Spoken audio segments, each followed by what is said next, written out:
Assalamu alaikum. Mahır деген эмне? Mahır деген нике себептүү аял затына күйөөсү тарабынан бериле турган баалуу буюмдун аталышы. Аллах Таала Кур'анда "Estağfirullah ve atun nisaa sadaqatihinna" dihla деп айтты. Аялдарга алардын садак, ошол махырын же калыңын көңүлүңөрдөн ыраазы болгон абалда бергиле деди. Бул жерде Аллах Таала садак деп айтты. Махыр, садаканын бир канча аталыштары бар. Нихла деп айтылат, укур деп айтылат, алайык, атия, ажыр. Кыскасы ошол нике себептүү бериле турган буюм. Бул Аллах Таала аялдын кадырын көтөрүп, мына ушул жерде ал аялга Аллах Таала тарабынан берилген акы. Муну эч ким таным же жокко чыгарып же башка кыла албайт. Эгер никеде махыр жок деп, же күйөө менен аялы же бир баага же бир буюмга келише албай койсо, же бир белгисиз нерсени атап койсо, же ата албай койсо, махыр мисл деп айтылат.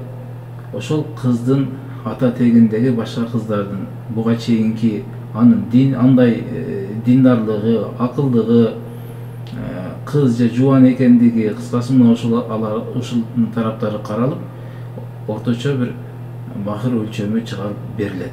Бул күйөөгө важип болгон, милдеттүү түрдө. Мундан качып кетпейт, кутула албайт.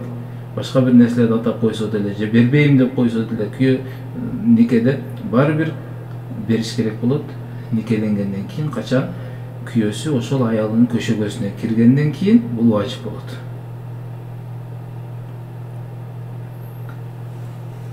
Эгер берилбей калган болсо, кимдир бирөөдүн никесинде айтылбай калган болсо, билбей калган болсо, кийин деле баары бир балким качан билген болсо ошол убакта бериш керек болот. Бул важип, анткени Аллах Таала тарабынан белгиленген акыда муну эч ким жокко чыгара албайт.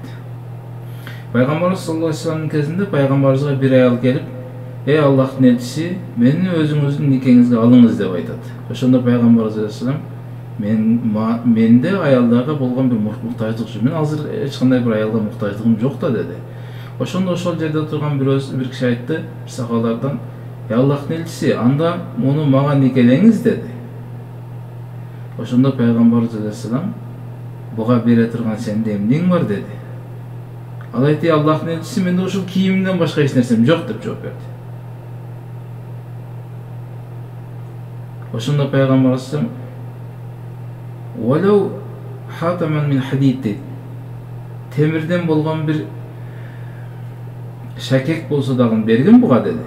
"Ey Аллахтын элчиси, менде андай дагы нерсе жок" дегенде, "Сенде Куран барбы, үйрөнгөн Кураның барбы" дедилер. Пайгамбарыбыз саллаллаху алейхи вассалам мындай сүрөлөр жаттагам деди.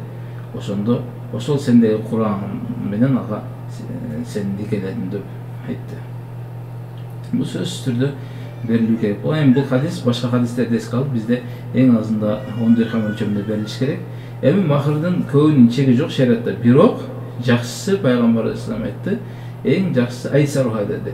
Жеңил болгон. Аял заты жеңилдетип бергени бул эң жакшы. Никенин дагы хайрун никах айсаруха. Пайгамбарыбыз саллаллаху алейхи вассалам айтты, эң жакшы нике бул эң жеңилдетилген, жеңил болгон нике деп айткан. Эми кайсы бир нерселерди кошуп же ушу махырдагы бир олчойгон бир суммаларды айтабыз. Эгер аял ошол махырды алгандан кийин өзү иштетеби же күйөөсүнө кайра хадия кылабы, беле кылабы же бөлүшү, кыскасы ал өзүнүн колуна бериле турган нерсе.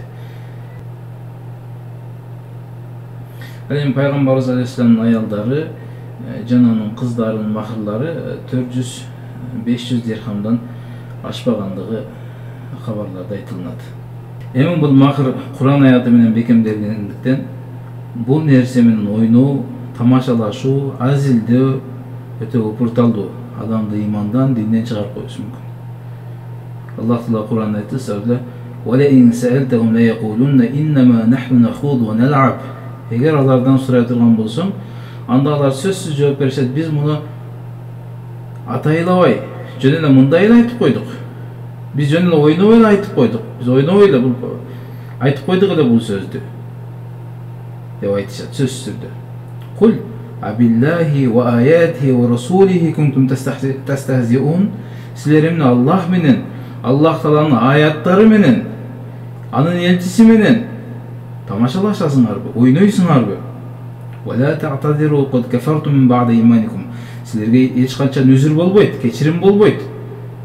Силер иман келтиргениңерден кийин, иманыңардан кийин кафырлык кылдыңар деп аларга жооп бергенде Аллах Таала айтты. Ошондуктан бул нерсенин өкүмүн билип, амал кылуу үчүн үйрөнүп алуу, билүү жакшы нерсе.